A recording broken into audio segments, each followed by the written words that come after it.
Hello and welcome everyone. यार इस video में बहुत ही इम्पोर्टेंट टॉपिक का डिस्कशन करेंगे जो कि है calculation of total number of stereo isomers. देखिए इसको हम दो तरीके से कैलकुलेट कर सकते हैं। सबसे पहला कि हम सबसे पहले total number of geometrical isomers निकालें, फिर ऑप्टिकल आइसोमर्स निकालें और उनको ऐड कर दें।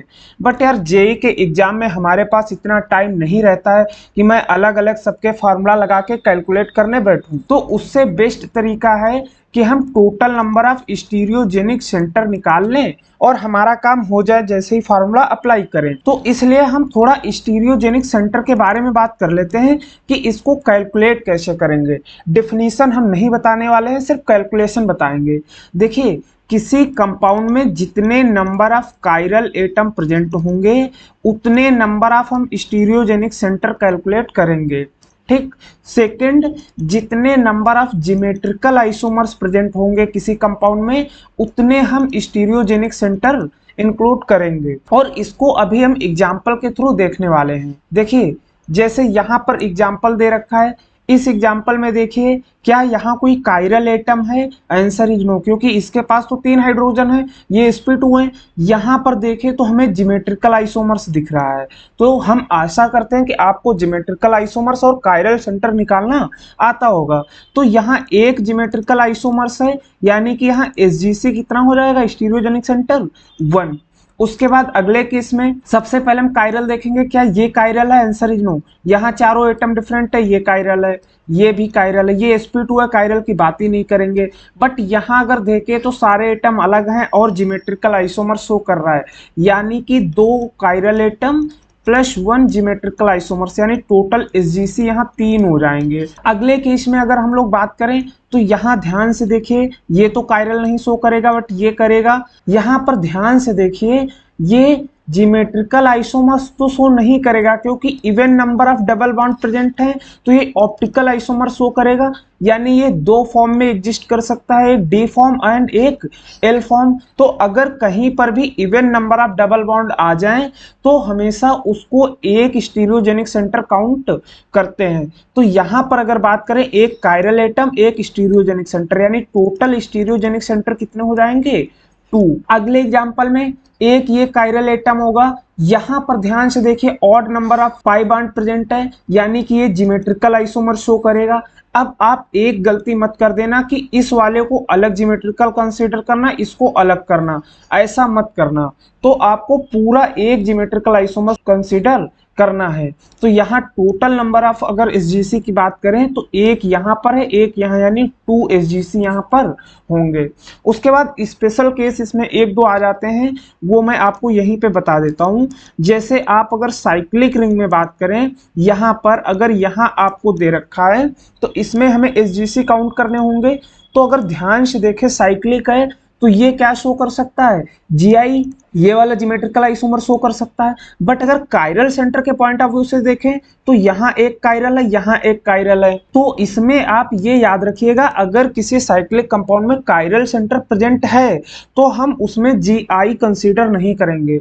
यानी अगर GI यहाँ देखते तो एक होता, जबकि कायरल 2 हैं, तो अगर कायरल प्रेजेंट है GI को हम कंसीडर नहीं करेंगे, तो यहाँ SGC 2 हो जाएगा। एक और एग्जाम्पल दिखाते हैं, जैसे यहाँ पर ध्यान से देखिए इस वाले कंपाउंड में, तो यहाँ अगर हम देखें कायरल सेंटर, क्या ये कायरल सेंटर है? Answer is no. यहाँ तो CH3 है, यहाँ हाइड्रोजन है और sp3 हाइब्रिडाइजेशन है, बट यहाँ दोनों साइड सेम हो जाएंगी, तो ये कायरल सेंटर शो नहीं करेगा। यानी कि ये कायरल तो ना ये वाला है ना ये वाला है। बट अगर यहाँ देखें तो ये वाला एक ज्योमेट्रिकल आइसोमर शो कर सकता है, तो यहाँ SGC क्या होगा? हमारा 1 होगा। हमने यहाँ पर क्या बोला कि हम कायरल सेंटर को तब कंसीडर करेंगे जब ज्योमेट्रिकल प्रेजेंट हो, बट यहाँ कायरल ही नहीं है तो ज्योमेट्रिकल तो हमें कंसीडर करना ही पड़ेगा। अब बात कर लेते हैं कि कैसे आपको कैलकुलेट करना है total number of stereo isomers. तो सबसे पहला केस क्या है कि अगर स्ट्रक्चर में सिमेट्री नहीं है, यानी प्लेन ऑफ सिमेट्री प्रेजेंट नहीं है या फिर अनसिमेट्रिकल है, तो जो हमारे total number of stereo isomers होंगे वो होंगे 2 की पावर n। यहाँ n क्या है, स्टीरियोजेनिक सेंटर, तो हम डायरेक्ट यही वाला फॉर्मूला अप्लाई कर देंगे। जैसे एग्जांपल में देखिए, यहाँ पर क्या स्टीरियोजेनिक सेंटर है यानी कायरल है, नहीं, ये वाला कायरल है क्योंकि सारे अलग हैं। पहली बात तो इसमें क्या कोई प्लेन ऑफ सिमेट्री है, आंसर इज नो। यहाँ क्या ये कायरल होगा, नहीं होगा, क्योंकि यहाँ 2 हाइड्रोजन लगे होंगे। यहाँ चारों अलग हैं यानी ये होगा, यहाँ पर ये होगा, यहाँ ये होगा, और इधर ये क्या कायरल एटम होगा, आंसर इज नो, क्योंकि 2 सेम ग्रुप लगे हुए हैं। यानी टोटल नंबर ऑफ कायरल हमारे पास कितने हैं, एक ये वाला होगा, एक यहाँ, एक यहाँ, यहाँ 4। यानी जो स्टीरियोजेनिक सेंटर है वो हमारे पास कितने हैं, 4 स्टीरियोजेनिक सेंटर हैं। अगर बात करें ज्योमेट्रिकल आइसोमर, क्या इसमें कोई जीआई है, आंसर इज नो। तो जो हमारा total number of stereo isomers होगा वो होगा 2 की पावर 4 यानी कि 16। उसके बाद अगर अगले एग्जांपल में हम लोग बात करें तो यहाँ पर ध्यान से देखिए, सबसे पहले हम स्टीरियोजेनिक सेंटर निकालेंगे यानी कि कायरल एटम। क्या ये कायरल है, आंसर इज यस, क्योंकि चारों अलग हैं। क्या ये कायरल है, नहीं है, क्योंकि 2 हाइड्रोजन लगे हैं। ये कायरल है, आंसर इज यस। ये कायरल है, आंसर इज यस। अब यहाँ पर हम लोग जीआई भी कंसीडर कर सकते थे, रिंग है, लेकिन हमने बोला कायरल प्रेजेंट है तो हम जीआई कंसीडर नहीं करेंगे। उसके बाद क्या ये कायरल है, आंसर इज यस। अब ध्यान से देखिए, यहाँ पर ये आपको एक ज्योमेट्रिकल आइसोमर्स दिख रहा होगा, यहाँ पर ये ज्योमेट्रिकल आइसोमर्स दिख रहा होगा यहाँ पर। उसके बाद क्या ये तीनों में कोई कायरल है, आंसर इज नो, क्योंकि दोनों के पास 2-2 हाइड्रोजन या 3 हाइड्रोजन प्रेजेंट है। तो यहाँ पर कितने कायरल होंगे, 1 2 3 4 5 एंड 6। तो हमारे पास n कितना है, 6, यानी कि स्टीरियो आइसोमर्स 2 की पावर 6। यहाँ पर कोई प्लेन ऑफ सिमेट्री नहीं थी। उसके बाद अगला केस है कि अगर स्ट्रक्चर सिमेट्रिकल है यानी स्ट्रक्चर में सिमेट्री प्रेजेंट है बट एसजीसी जो है वो इवन नंबर है, यानी कि कोई स्ट्रक्चर दे रखा है उसमें प्लेन ऑफ सिमेट्री है बट जो स्टीरियोजेनिक सेंटर होंगे वो इवन नंबर होंगे। तो इसमें जो फॉर्मूला होगा स्टीरियो आइसोमर्स का वो होगा 2 की पावर n-1 प्लस 2 की पावर n-1 डिवाइडेड बाई 2। सिर्फ n डिवाइड होगा, होल डिवाइडेड नहीं है। तो जैसे एग्जांपल ये वाले में क्या प्लेन ऑफ सिमेट्री है, ध्यान से देखेंगे तो इसके थ्रू प्लेन ऑफ सिमेट्री है। अब हम स्टीरियोजेनिक सेंटर काउंट करेंगे, क्या यहाँ कोई जीआई है, नहीं है। तो यहाँ हम क्या देखेंगे, कायरल एटम। क्या ये कायरल है, नहीं है। ये कायरल है, आंसर इज यस, ये कायरल एटम है। ये भी कायरल है, ये कायरल नहीं, यानी n हमारे पास कितना है, 2।